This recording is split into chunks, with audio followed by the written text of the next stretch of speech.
ನನ್ನೆಲ್ಲ ಪ್ರೀತಿಯ ಕಲಿಕಾರ್ಥಿಗಳೇ, ಜ್ಞಾನಾಕಾಂಕ್ಷಿಗಳೇ, ಸ್ಪರ್ಧಾಕಾಂಕ್ಷಿಗಳೇ, ಇಂದಿನ ತರಗತಿಗೆ ತಮಗೆಲ್ಲ ಸ್ವಾಗತ.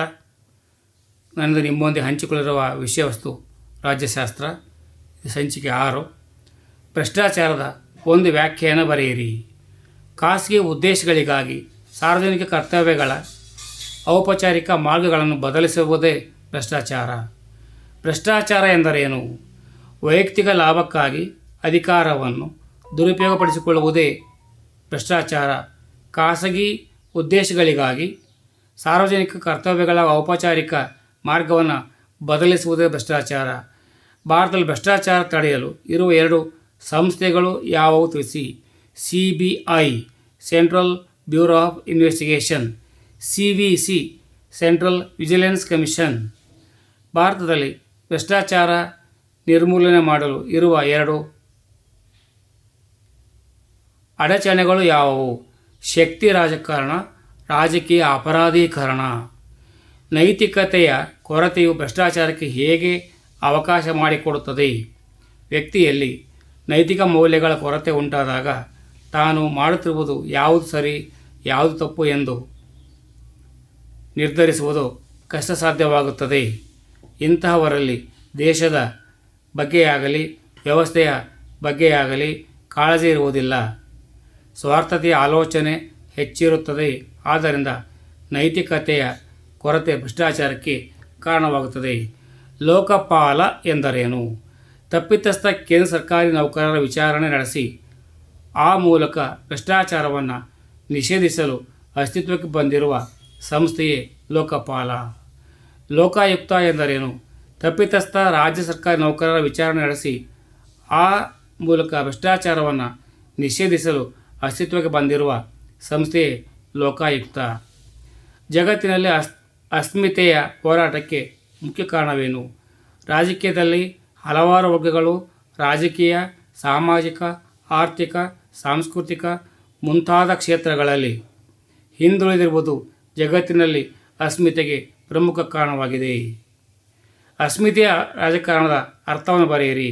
ಅಸ್ಮಿತೆ ರಾಜಕೀಯ ಎಂಬುದು ಗುರುತಿಸಿಕೊಳ್ಳುವಿಕೆ ವಿಧಾನವಾಗಿದ್ದು ಜನಾಂಗ, ಭಾಷೆ, ಧರ್ಮ, ಲಿಂಗ ಮುಂತಾದವುಗಳ ಆಧಾರದ ಮೇಲೆ ಒಬ್ಬ ವ್ಯಕ್ತಿಯ ವೈಯಕ್ತಿಕ ಅಸ್ತಿತ್ವವನ್ನು ಸಾಧಿಸಲು ಸಾಧ್ಯವಾಗುತ್ತದೆ.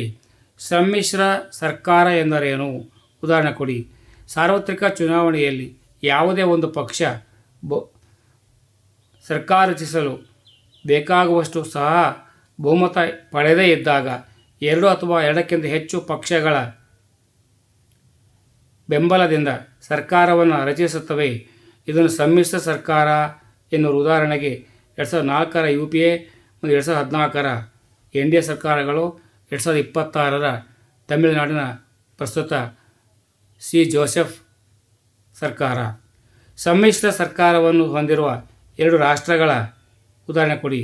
ಸಮ್ಮಿಶ್ರ ಸರ್ಕಾರದ ರಾಷ್ಟ್ರಗಳಿಗೆ ಉದಾಹರಣೆಗಳೆಂದರೆ ಭಾರತ, ಬ್ರಿಟನ್, ಫ್ರಾನ್ಸ್ ಮುಂತಾದವು. ಸಾಮೂಹಿಕ ನಾಯಕತ್ವ ಎಂದರೇನು? ಸಮ್ಮಿಶ್ರ ಸರ್ಕಾರ ವ್ಯವಸ್ಥೆಯಲ್ಲಿ ಹಲವಾರು ಪಕ್ಷಗಳ ಸದಸ್ಯರು ಸೇರಿ ಒಂದು ನಿರ್ದಿಷ್ಟ ಸಾಮಾನ್ಯ ಕಾರ್ಯ ಯೋಜನೆಯ ಅಡಿಯಲ್ಲಿ ಕಾರ್ಯ ನಿರ್ವಹಿಸುವುದೇ ಸಾಮೂಹಿಕ ನಾಯಕತ್ವ. ಸಮ್ಮಿಶ್ರ ಸರ್ಕಾರ ರಚನೆಯಾಗುವ 2 ಸಂದರ್ಭಗಳು ಯಾವುವು? ದೇಶದ ಮೇಲೆ ವಿದೇಶಿ ದಾಳಿ, ರಾಜಕೀಯ ಅಸ್ಥಿರತೆ ಮತ್ತು ಆರ್ಥಿಕ ದುಸ್ಥಿತಿಯಿಂದಾಗಿ ಉದ್ಭವಿಸುವ ವಿವಿಧ ಸಮಸ್ಯೆಗಳನ್ನು ನಿವಾರಿಸುವ ಸಲುವಾಗಿ ಸಮ್ಮಿಶ್ರ ಸರ್ಕಾರ ರಚನೆಯಾಗುತ್ತದೆ. ಸಮ್ಮಿಶ್ರ ಸರ್ಕಾರವನ್ನು ವ್ಯಾಖ್ಯಾನಿಸಿ. FA ಅಗ್ರವರ ಪ್ರಕಾರ ವಿವಿಧ ರಾಜಕೀಯ ಪಕ್ಷಗಳ ಸದಸ್ಯರು ಒಂದುಗೂಡಿ ಸರ್ಕಾರ ಅಥವಾ ಮಂತ್ರಿಮಂಡಲ ರಚಿಸುವ ಒಂದು ವ್ಯವಸ್ಥೆಯೇ ಸಮ್ಮಿಶ್ರ ಸರ್ಕಾರ. ಸಾಮಾನ್ಯ ಕನಿಷ್ಠ ಕಾರ್ಯಕ್ರಮ ಎಂದರೇನು? Common minimum program. ಸಮ್ಮಿಶ್ರ ಸರ್ಕಾರದಲ್ಲಿ ಮೈತ್ರಿಕೂಟದ ಪಕ್ಷಗಳು ತಮ್ಮ ಪಕ್ಷದ ಸೈದ್ಧಾಂತಿಕ ವಿಚಾರಗಳನ್ನು ಬದಿಗಿಟ್ಟು ಸರ್ಕಾರವನ್ನು ನಡೆಸಿಕೊಂಡು ಹೋಗಲು ಸಮಾನ ಕಾರ್ಯಕ್ರಮಗಳನ್ನು ಒಪ್ಪಿರುತ್ತವೆ. ಇದನ್ನು ಸಾಮಾನ್ಯ ಕನಿಷ್ಠ ಕಾರ್ಯಕ್ರಮ ಎನ್ನುವರು. NDA 2 ಮಿತ್ರ ಪಕ್ಷಗಳನ್ನು ಹೆಸರಿಸಿ. BJP ಸಮತಾ ಪಕ್ಷ. UPA 2 ಮಿತ್ರ ಪಕ್ಷಗಳನ್ನು ಹೆಸರಿಸಿ. ರಾಷ್ಟ್ರೀಯ ಲೋಕದಳ RJD.